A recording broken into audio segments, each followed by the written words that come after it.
Halo teman-teman sekalian, perkenalkan, saya Angelika Sabrina Elizabeth, Angkatan 18, Fakultas Teknobiologi, Prodi Biologi. Saya merupakan peserta KKN Universitas Atmajaya Yogyakarta periode 80 dari kelompok 101. Pada kesempatan ini, saya ingin menyampaikan penyuluhan mengenai pentingnya donor darah dalam rangka menjaga kesehatan di tengah pandemi COVID-19. Pertama-tama, apa itu donor darah? Donor darah merupakan kegiatan pengambilan sejumlah darah dari sukarelawan yang kemudian disimpan dan diberikan atau ditransfusikan kepada mereka yang membutuhkan. Sadar atau tidak, darah itu banyak dibutuhkan loh, terutama dalam dunia kesehatan. Apabila terdapat seseorang yang mengalami kemalangan dan harus dilakukan tindak operasi, tak sedikit kasus membutuhkan darah untuk menggantikan darah korban yang terbuang. Hal tersebut dilakukan untuk menjaga agar korban tetap hidup. Kedua, apa itu COVID-19? COVID-19 merupakan sebuah pandemi yang sedang terjadi di dunia kita, yang mengenai seluruh negara dan seluruh orang tanpa pandang bulu. Pandemi ini diketahui dimulai di akhir tahun 2019. Pandemi COVID-19 disebabkan oleh virus yang bernama virus SARS-CoV-2 yang menyerang sistem pernafasan manusia, bersifat menyebar dan menyebar dengan cepat, sehingga banyaknya kasus dan orang yang terjangkit menyebabkan situasi global yang kita tahu sebagai pandemi COVID-19 saat ini. COVID-19 mempunyai gejala yang tidak jauh dari gangguan pernapasan, seperti batuk kering, demam, dan masih banyak lagi. Tetapi ada beberapa kasus COVID yang tidak menunjukkan adanya gejala. Per tanggal 15 Oktober 2021, di Indonesia sendiri tercatat sebanyak 4.233.014 orang terkena kasus positif dengan angka kesembuhan sebesar 4.070.807 kasus dan sayangnya yang meninggal sebanyak 142.089 orang. Data ini diperoleh dari website COVID pemerintah, yaitu covid.go.id. Pemerintah telah menetapkan beberapa prokes untuk membantu menghindari, melawan, dan menekan angka kasus COVID-19 di Indonesia. Adapun program tersebut yaitu 5M, yang terdiri dari menjaga jarak, mencuci tangan, memakai masker, mengurangi mobilitas, serta menjauhi kerumunan. Kemudian ada program 3T yang dilakukan untuk mendata dan memberi gambaran tentang kasus COVID-19, yaitu testing atau pengujian terjangkitnya seseorang terhadap COVID-19 atau tidak, kemudian tracing yaitu kegiatan pelacakan kontak terhadap seseorang yang terkena COVID-19, serta treatment yang dilakukan apabila seseorang telah terjangkit COVID-19. Diharapkan dengan program-program ini, pemerintah lebih mudah dalam melacak COVID-19 dan bersama dengan rakyat saling bekerja sama untuk menekan penyebaran COVID-19. Tetapi bagaimanapun, COVID-19 tidak menjadi alasan bagi kita untuk takut dan tidak melakukan apa-apa. Kita tidak boleh takut, tetapi di saat bersamaan, senantiasa menjaga diri dan melindungi diri dari penyebaran COVID-19 dengan menjalankan prokes yang baik. Lalu, apakah donor darah bisa menyehatkan tubuh? Tentu bisa. Donor darah sendiri diteliti memiliki efek yang baik terhadap kesehatan tubuh jika dilakukan secara rutin, yaitu dapat meningkatkan kesehatan jantung dan mengurangi resiko penyakit jantung.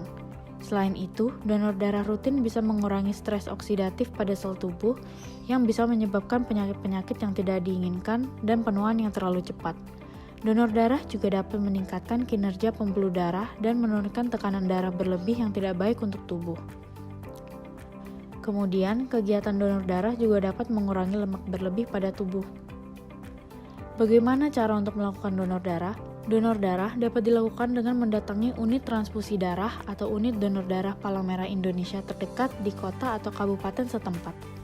Di kantor PMI, akan dilakukan pendataan diri terlebih dahulu, seperti pertanyaan mengenai kesehatan tubuh secara keseluruhan yang dibantu oleh tenaga kesehatan.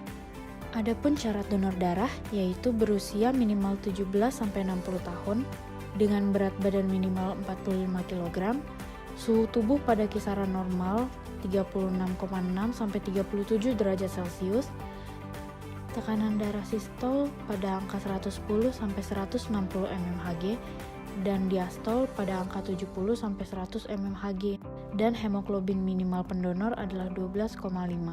Pendonor yang sedang dalam keadaan hamil atau menstruasi, kemudian memiliki riwayat penyakit jantung, hati, ginjal, paru-paru, diabetes, pendarahan, kejang, penyakit kulit, hepatitis B, tuberkulosis, sifilis, ketergantungan terhadap alkohol, penyakit darah, dan penderita HIV atau AIDS dalam keadaan yang dianggap tenaga kesehatan tidak memenuhi syarat, tidak disarankan untuk mendonorkan darahnya.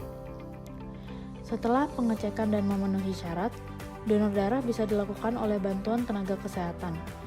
Daerah kulit yang akan ditusuk dibersihkan dahulu dengan antiseptik. Kemudian jarum ditusukkan.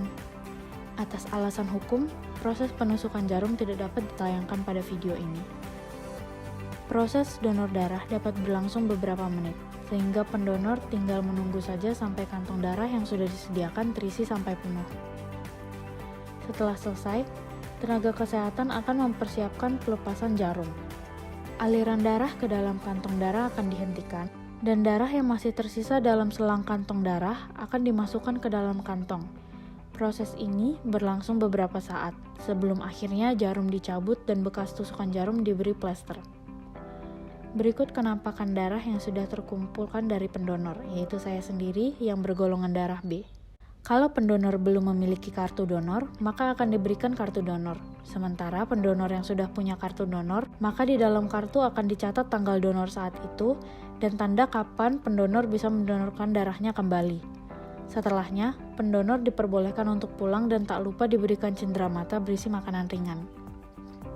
Masuk ke pertanyaan, apa itu donor plasma konvalesen? Donor plasma konvalesen berlangsung seperti donor darah biasa. Tetapi darah diperoleh dari pendonor yang pernah terjangkit COVID-19 yang diberi dan menerima perawatan hingga sembuh. Darah yang didonorkan oleh orang yang pernah terjangkit COVID-19 kemudian akan diolah menjadi plasma konvalesen, yang diharapkan mengandung antibodi yang bisa melawan COVID-19. Plasma konvalesen ini kemudian diberikan kepada pasien COVID-19 lain yang belum sembuh sebagai bentuk terapi untuk mencapai kesembuhan. Apa syarat-syarat donor plasma konvalesen?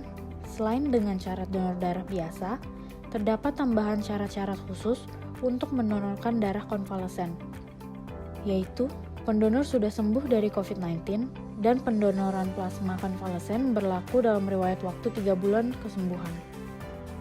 Pendonor harus dalam keadaan sehat dan bebas gejala COVID dalam kurun waktu 14 hari setelah kesembuhan. Hasil PCR negatif saat mendonorkan plasma konvalesen, dengan berat badan minimal 55 kg, berusia 18-60 tahun, dan disarankan pendonor laki-laki. Akan tetapi, tidak menutup kemungkinan bahwa pendonor perempuan tetap bisa mendonorkan darah plasma konvalesen mereka.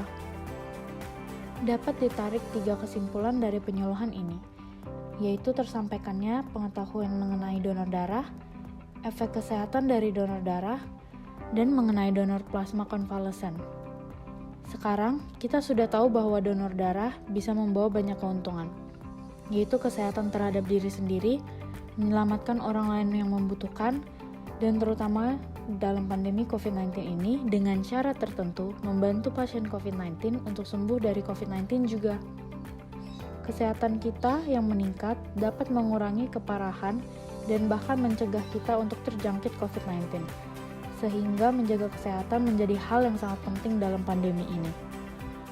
Menyehatkan diri dan membantu orang lain, kenapa tidak kalau bisa dilakukan? Untuk kesehatan umat manusia dan agar pandemi cepat berlalu dan kita dapat beraktivitas dengan normal kembali. Untuk saran penelitian, disarankan agar dilakukan pengamatan yang lebih dalam terhadap donor plasma konvalesen dan efek donor darah yang lebih konkret dengan menyertakan hasil wawancara pendonor atau bukti saintifik lainnya. Nah, sekian dari saya. Semoga pesan ini dapat diterima dan dipahami sebaik mungkin oleh teman-teman semua, dan semoga pesan ini membawa perubahan dan efek yang baik juga. Terima kasih dan salam sehat untuk kita semua.